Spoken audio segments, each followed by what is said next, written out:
The breed of warship will be the third new frigate being introduced into the fleet, with the first expected to hit the water towards the end of the decade or in the early 2030s. It will follow the 8 Type 26 and 5 Type 31 frigates, which have already been agreed by the government. During his speech to MPs, Boris Johnson committed to the Type 32 and said the increased funding and warship numbers would restore Britain's position as the foremost naval power in Europe.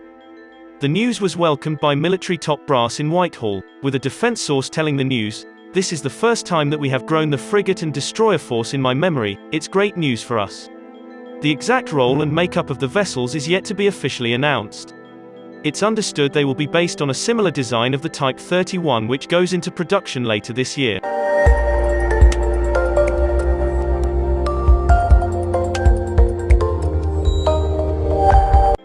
Speaking to the Defense Committee, Defense Secretary Ben Wallace said, "The Type 32 we hope will come further along from the Type 31. The Type 31 is only 5 ships. The Type 32 will hopefully follow a similar track." More detail about the ships are expected to be revealed in the integrated review of the UK's foreign, defence, development and security policy. However, Defence Procurement Minister Jeremy Quinn, who is in charge of buying the nation's military kit, has already hinted at the ship's future role.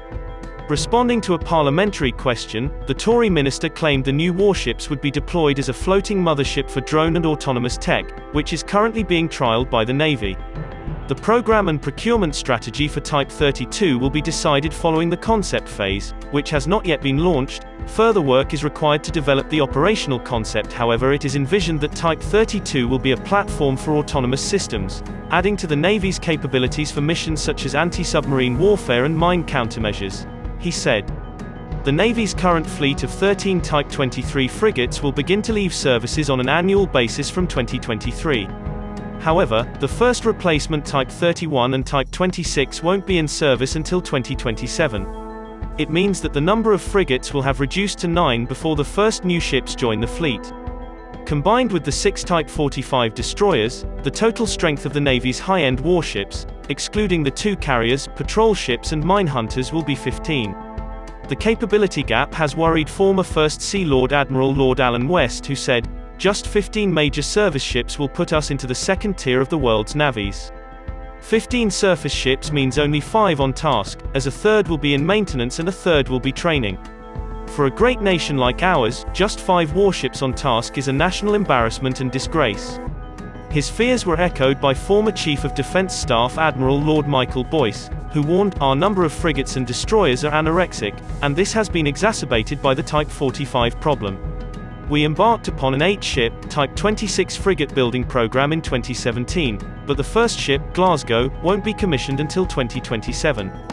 The Prime Minister has already tabled plans to deploy more of our naval assets in the world's most important regions. A key focus point is the Asia-Pacific.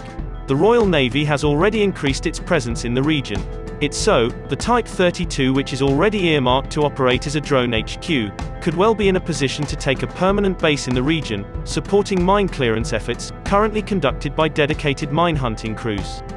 But the vessels could also be used as part of Britain's future carrier strike group, supporting both HMS Queen Elizabeth and HMS Prince of Wales.